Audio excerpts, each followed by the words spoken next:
Hello and welcome to Books of Blood. My name is John and welcome to week 2 of Horror Mayhem. And week 2 of Horror Mayhem is all about Gothic horror. Alright, so this is where I'm going to be completely and absolutely honest with you. In fact, I'm going to be completely and absolutely honest with you throughout the course of this video. But the first thing I want to say is this.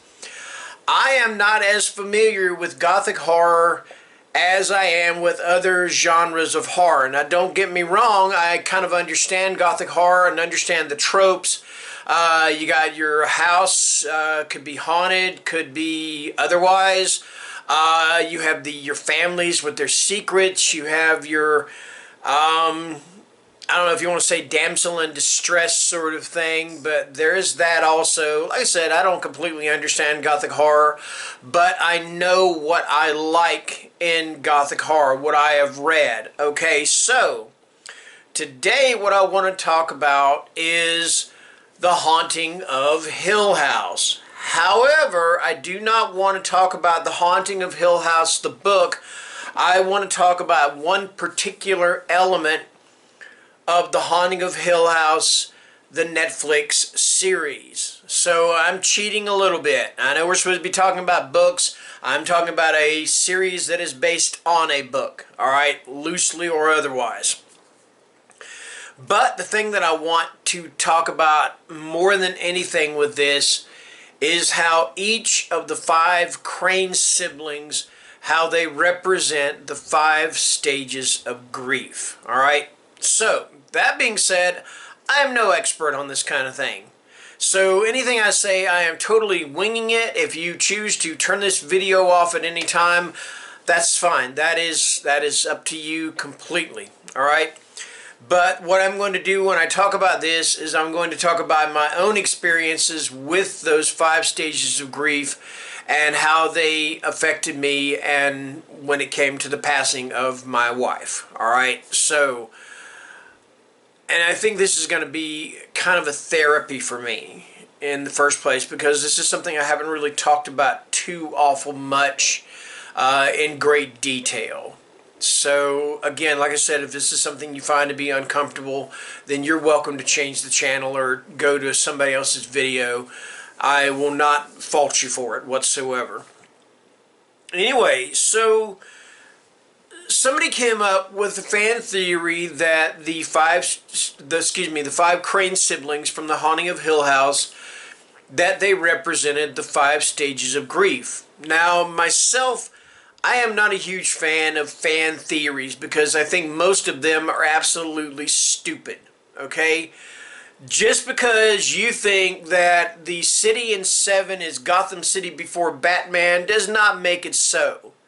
And the one that really gets me is the one where somebody said that Michael Myers was not after Laurie Strode. He was after her friend Annie.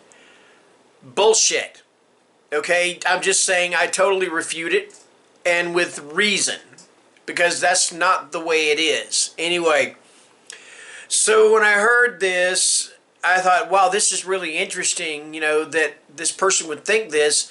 But is it really true? Do these 5 Crane siblings represent the 5 stages of grief? And the answer, and this has been verified by Mike Flanagan, the creator and co-writer and director of the series, yes, they do. So I'm going to break down all 5 of these siblings and how each one of these stages, how I myself dealt with them and concerning with myself and the passing of my wife. I don't know if I've ever said my wife's name. Her name was Phyllis. That was her name. She was just a very sweet, loving lady, and I'm going to miss her every single day of my life. That's the point of it, okay? That's me. That's what's going to happen. All right. So the first Crane sibling we have is Stephen. Stephen represents denial. Stephen was always denying that he saw a ghost. He just tried to completely put it out of his mind. He tried to rationalize it and all. As far as me with denial, I didn't have any kind of denial. For one thing, I knew this is something that was going to be inevitable. About 5, maybe 6 years ago, my wife was diagnosed with atrial fibrillation, so I kind of knew it was just a matter of time. I mean, because her heart just was not acting the way it should, all right? It sometimes would be too slow, it sometimes would be too fast, but it just wasn't acting the way it should. And I got 5 more years out of her and our relationship than I could have actually, could have imagined, because it could have happened at any time, all right? So the reason I don't deny it, the reason, even though, yes, did I go through denial? No, I don't think I actually went through denial, because I don't think I've ever said anything about this, but I am the one that found my wife's body. I came home from work one morning, and I was going to go in and say hello to her, and then I was going to go and use the computer for a little while before coming to bed, because I can't sleep right when I get home. And I went in, and she was kind of leaning off the bed, and I went over and touched her, and she was cold, and I knew exactly what that meant. I had no denial in me, because it was right there. She was right there in front of me, and she was gone. So that's how I kind of dealt with the denial part of the 5 stages of grief. All right. So that's that. All right. And if I get off on a tangent here, I'm sorry. I apologize. If I get tongue-tied, I apologize. I'm not editing this video. These are my feelings, and I'm not editing my feelings. Okay, you can just forget that. All right. Okay. So now the next one we have. I'm trying to remember the exact order. I believe the next one we have in the 5 stages of grief, and this is represented by Shirley. Shirley represents anger. All right. Shirley is angry at everything and everybody, and she wants everything to be just perfect. She wants everything to be Shirley's way. You can't talk to her. You can't reason with her. And again, with anger, just like denial, I wasn't angry. I'm not angry at anyone. It's something that happened. Am I angry at God? No, I'm not angry at God. Am I angry at the doctors? No, I'm not angry at the doctors. They did what they could for her as far as her medication and things. I guess if I am going to be angry about anything, it would be the fact that about a month or so before she passed, she needed to get her medicine refilled, and they would not refill it because they said, well, you got to see the doctor. And it took her a while to be able to get in to see the doctor, but once she did, she got the medication, and maybe it was just a little too late, or maybe it was just her time. So if there's anything I'm going to be angry about with that, that's what I would be angry about. But to be honest with you, I'm not really angry about that, because again, like I said, it was just a matter of time. So there you go. Okay. All right. So next up we have got bargaining. All right. Theodora is the one that represents bargaining in The Haunting of Hill House. She's always looking for relationships that last. It's kind of hard to explain exactly how she represents bargaining, but the main thing is that she's just always looking for relationships, and she's always looking for relationships that last. All right. Again, I am not an expert on this, so just bear with me on it. With me, I think the main thing I did with the bargaining was the night before she passed away, my wife and I, before I went to work, we watched the first 2 episodes of Hawkeye. I had already watched it, I loved it, and I wanted her to see it because I know she likes these shows that have a lot of hand-to-hand combat, especially martial arts, or like maybe with swords and stuff and things like that. So we watched an episode of it, and she looked and she said, do you want to watch another one?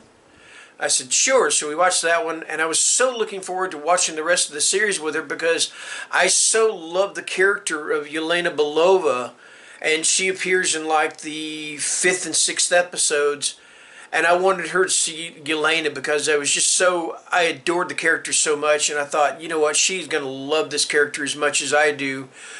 So then when I got home and I found her, that I knew that was going to go away. That was gone.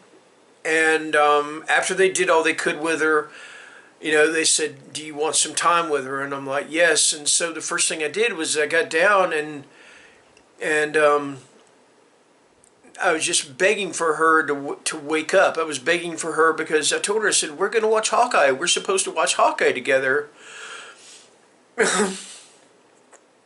And now that's gone, And I just wanted that one more little thing that we could do together, okay? So that's my part. That's my bargaining. That is my bargaining. And also, I can't show her things anymore.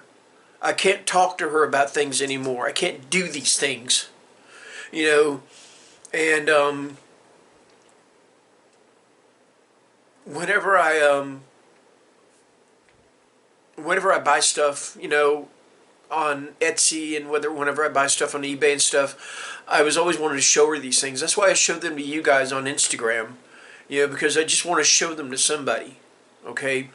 Alright, so let's move on. Let's move on to depression. Luke represents depression. Luke, in the story, is a heroin addict.